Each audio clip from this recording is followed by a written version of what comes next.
പ്രധാനമന്ത്രി നരേന്ദ്രമോദിയും ബി.ജെ.പി. ദേശീയ അധ്യക്ഷൻ ജെ.പി. നദ്ദയുമായി ഡൽഹിയിൽ നിർണായക കൂടിക്കാഴ്ച. പാർലമെന്റിലാണ് കൂടിക്കാഴ്ച നടക്കുന്നത്. ഉപരാഷ്ട്രപതി തെരഞ്ഞെടുപ്പ് ചർച്ചയാകുമെന്നാണ് സൂചന.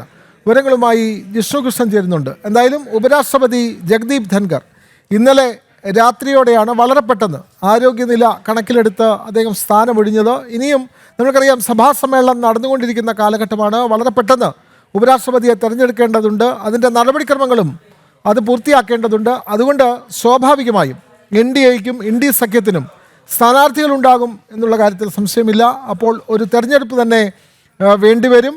അത് നിയമസഭ, ലോക്സഭ അംഗങ്ങൾക്കായിരിക്കും അതിൽ വോട്ട് രേഖപ്പെടുത്താനുള്ള അവകാശമുണ്ടായിരിക്കും. എന്തായാലും അത്തരം തെരഞ്ഞെടുപ്പ് നടപടികളിലേക്ക് രാജ്യം കടക്കുമെന്നുള്ള കാര്യത്തിൽ സംശയമില്ല.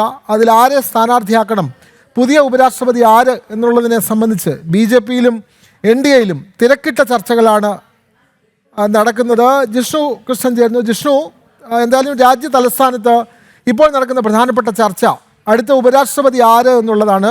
സ്വാഭാവികമായും ഇന്ത്യ സഖ്യത്തിന് ഒന്നിച്ചായിരിക്കും ഒരു സ്ഥാനാർത്ഥി ഉണ്ടാവുക. NDA സഖ്യത്തിനും ശക്തനായ സ്ഥാനാർത്ഥി ഉണ്ടാകും. കൂടുതൽ വിവരങ്ങൾ എന്തെങ്കിലും ലഭിക്കുന്നുണ്ടോ ജിഷ്ണു കൃഷ്ണൻ?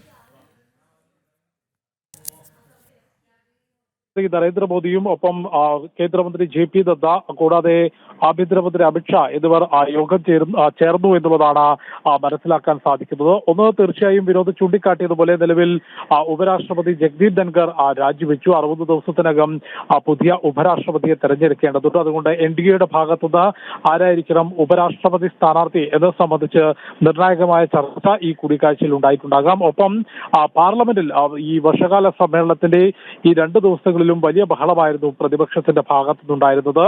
ഒപ്പം പുതിയ 8 ബില്ലുകൾ കേന്ദ്ര സർക്കാർ ഈ സമ്മേളന കാലയളവിൽ അവതരിപ്പിക്കാൻ ഉദ്ദേശിക്കുന്നുണ്ട്. അതുകൊണ്ട് രാജ്യസഭയിലും ലോക്സഭയിലും മുൻപോട്ടുള്ള ദിവസങ്ങളിൽ ഏത് രീതിയിലുള്ള നയ രൂപീകരണം നടത്തണം, ഏത് രീതിയിലുള്ള പ്രവർത്തനങ്ങൾ നടത്തേണ്ടതുണ്ട് എന്നത് സംബന്ധിച്ചുള്ള കൂടിയാലോചനകളാണ് പ്രധാനമന്ത്രിയും ഒപ്പം JP നദ്ദയും കേന്ദ്ര ആഭ്യന്തരമന്ത്രി അമിത്ഷായും തമ്മിലുള്ള യോഗത്തിൽ ഉണ്ടായത് എന്നുള്ളതാണ് നമുക്ക് മനസ്സിലാക്കാൻ സാധിക്കുന്നത്. ഉപരാഷ്ട്രപതി സ്ഥാനാർത്ഥി ആരാകുമെന്നത് സംബന്ധിച്ച് അല്ലെങ്കിൽ അത്തരം ചർച്ചകളിൽ ഈ പ്രതികരണം ഒന്നുകിൽ JP നദ്ദയുടെ ഭാഗത്തുനിന്ന്, അദ്ദേഹം കേന്ദ്രമന്ത്രിയുമൊപ്പം നിലവിൽ BJPയുടെ ദേശീയ അധ്യക്ഷനുമാണ്, അത്തരത്തിലുള്ള പ്രതികരണങ്ങൾ വരേണ്ടതുണ്ട്. പക്ഷേ BJPയെ സംബന്ധിച്ച്, NDAയെ സംബന്ധിച്ച് നമുക്കറിയാം, അത്തരം തീരുമാനങ്ങൾ പ്രഖ്യാപിക്കുമ്പോൾ മാത്രമാണ് സ്ഥാനാർത്ഥികൾ, അത് ഉപരാഷ്ട്രപതി സ്ഥാനാർത്ഥി ആണെങ്കിലും അല്ലെങ്കിൽ BJPയുടെ ദേശീയ അധ്യക്ഷനാണെങ്കിലും അത്തരത്തിൽ ഈ സ്ഥാനങ്ങൾ സംബന്ധിച്ചുള്ള പ്രഖ്യാപനങ്ങൾ അത് പ്രഖ്യാപിക്കുമ്പോൾ മാത്രമായിരിക്കും നമുക്ക് അറിയാൻ സാധിക്കുക. മറ്റു ഊഹാപോഹങ്ങളും റിപ്പോർട്ടുകളും ഉണ്ടാകാറുണ്ടെങ്കിലും അതെല്ലാം പതിവുകൾ തെറ്റിച്ചുകൊണ്ട്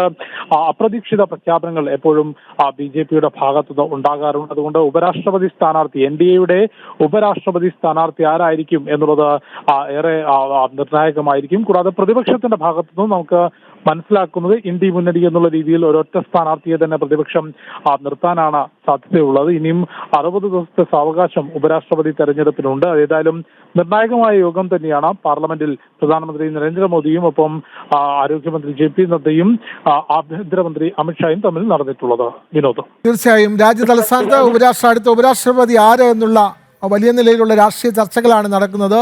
NDA പ്രത്യേകിച്ചും BJP ആര് സ്ഥാനാർത്ഥിയാക്കണമെന്നതിനെ സംബന്ധിച്ച വലിയ ചർച്ചകൾ നടക്കുന്നു. പ്രധാനമന്ത്രിയും BJP ദേശീയ അധ്യക്ഷൻ JP നദ്ദയും അതേപോലെ തന്നെ അമിത്ഷായുമായിട്ടുള്ള കൂടിക്കാഴ്ച ഡൽഹിയിൽ നടന്നിരിക്കുന്നു.